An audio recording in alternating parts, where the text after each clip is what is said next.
I'm out and about town today in Fort Macleod, Alberta.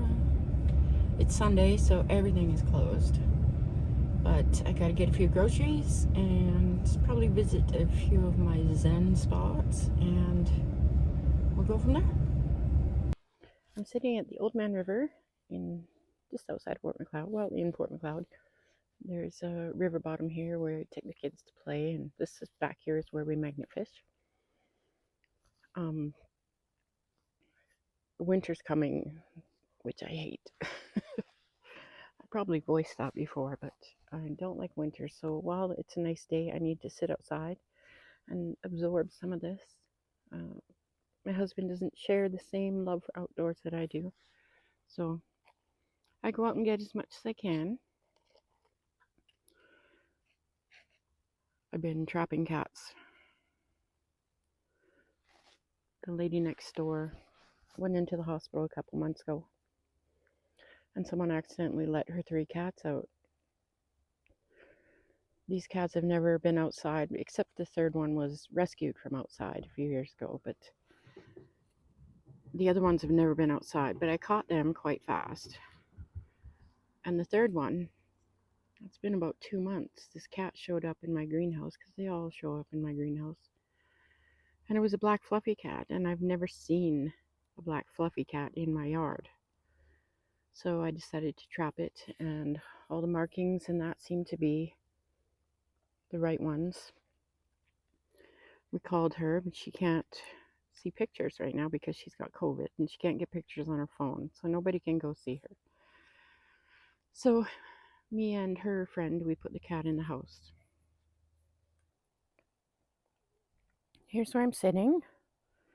That green bridge, see where that sign is? It says no jumping. Lots of people jump off there. So magnet fishing there brings loonies, which are nice to find. And across the water where all that graffiti is, that's where me and the grandkids go magnet fishing. They get lots of bolts and pieces of metal from bridge repairs, so they enjoy it. There's a nice little, kind of like a beach area there, and we set up chairs and bring our lunches.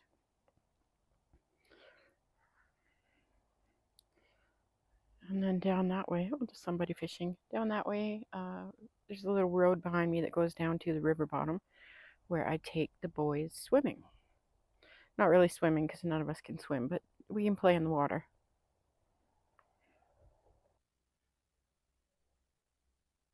Oh, it's beautiful out here. The water's glistening and it's nice and slow. Sometimes the river flows so fast. Today I'm just out doing a drive around. I got to get something for dinner.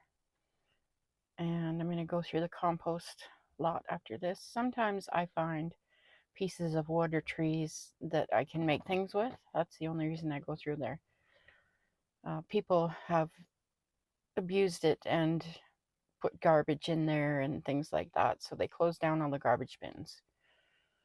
Sometimes if you had an extra bag of garbage, you could take it there, but no more. They still leave garbage. So I'm going to go through there. I'm going to get something for dinner, and then I'm going to go home and tell you a funny story, I guess. I'm not very exciting, but I just want to journey my days and give my grandkids something when I'm gone, to look back on. I am one of those people that love life, even though I'm broke, I'm boring, I can't do much, but I love life. I love getting up. I love every day. But I have a really good husband at home, and that helps. And I have wonderful kids that help a lot. I'm really close with all my kids. And lots of grandkids, of course. So off to the compost. I'm at the compost, and there are 2 people there unloading branches and stuff. So I'm just waiting here. You drive through the compost, you can park at the river. So I'm parked at the river. I'm gonna have a smoke. I shouldn't smoke. Nobody should smoke. I've quit 100 times. When I got into camping again, a couple years ago, I started smoking again.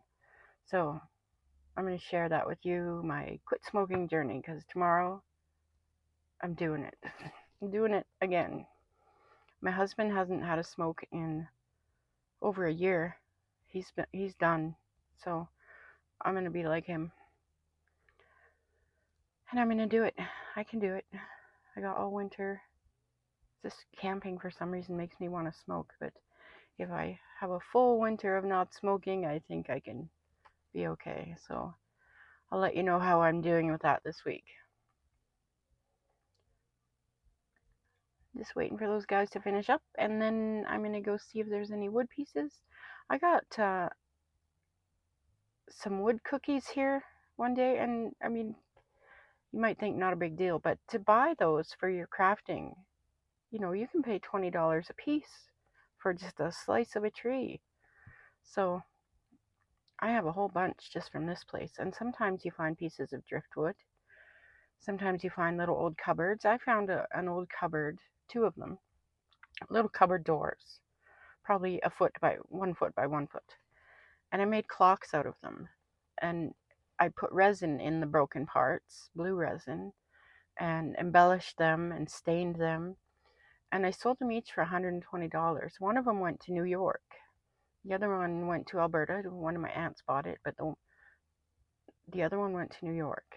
So you can make some pretty neat things if you just look around. A lot of things I make, I find just on my walks. I gather rocks, I polish them. I do lots of things. You can make things with leaves, branches, and everything I've made, I've sold. So they should be done soon, and then I will go check out the tree and branch pile.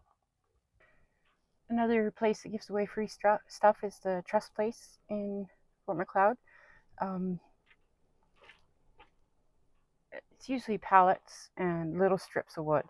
I use the little strips of wood to make my chicken wire sun catchers, and there's lots here, so I'm going to grab some. Those thin little pieces is what I'm looking for. I make 10 by 10 sun catchers, and they're perfect. They sell great. Christmas is coming up, so I'm going to haul a bunch of them off. Score! I got a bunch. I still have a bunch at home and a bunch cut. My plan is next week to make up a few of each color and then put them made to order on Etsy. I have a full stock of beads in so I can get lots done. I'm just on my way home now with my groceries and make dinner for the hubby, and I'm going to check on my feral colony on the way home. I'm at the colony. It's just a couple blocks from my house, and Haas is sitting there, head of security.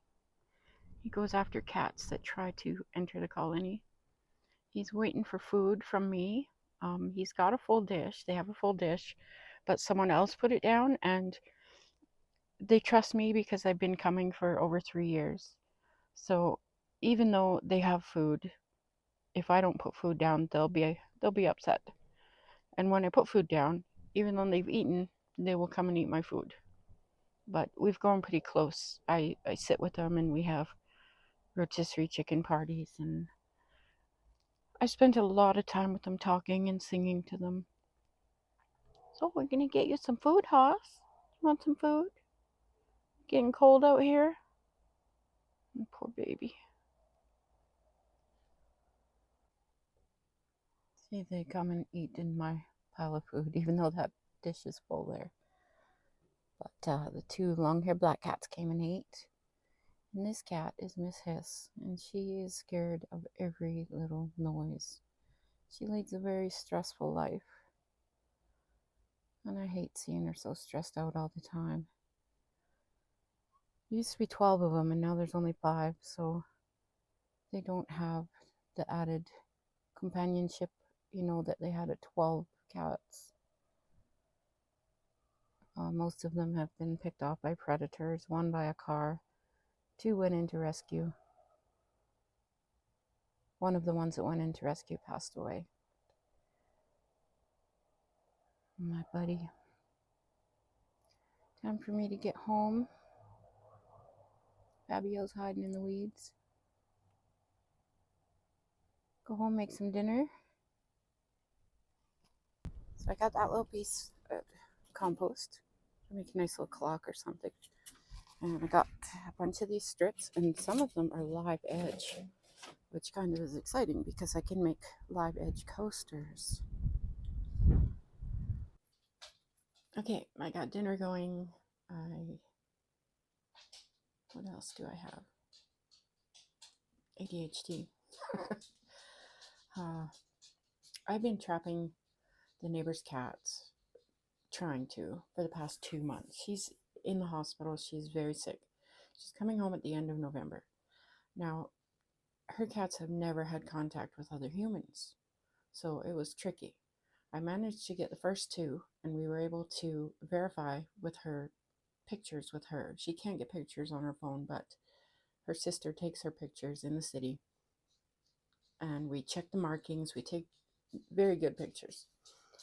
And so 2 are verified to be hers. So 2 months later, I get a little black fluffy cat in my yard, in my greenhouse. And he's eating my cat food I leave out for the ferals and for my cat. And my dog wants outside. I'm back. Okay. Now, the cat food that I leave outside was going so fast, like within a couple hours, like 2 cups of cat food. I thought, someone's really hungry. It can't be skunks because I keep it up where the skunks can't get it. So then I saw this little black cat again, and it matches her other cat that is still missing. So I figure I'll trap him, check out his markings.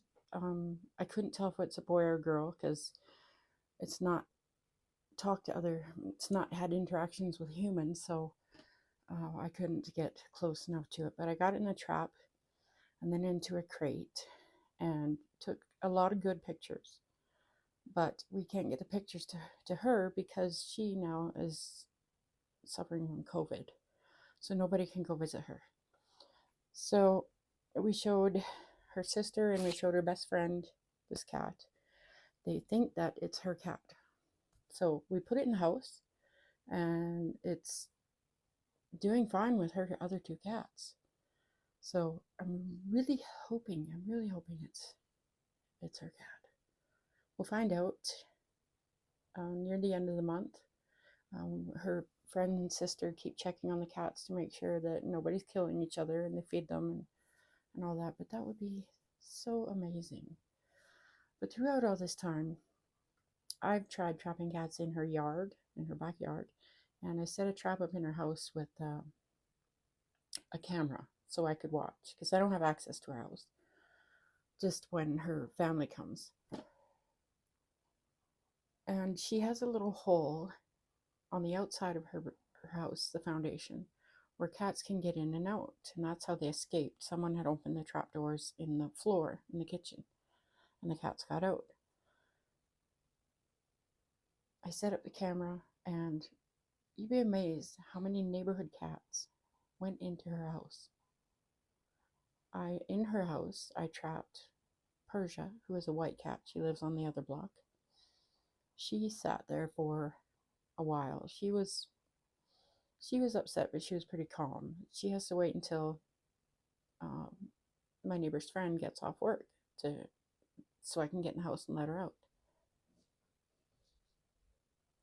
And then I caught another neighbor's cat, and we call that cat Cow Cat because it's like black and gray and white. And she comes over here a lot and visits and hangs out here, and she's hilarious.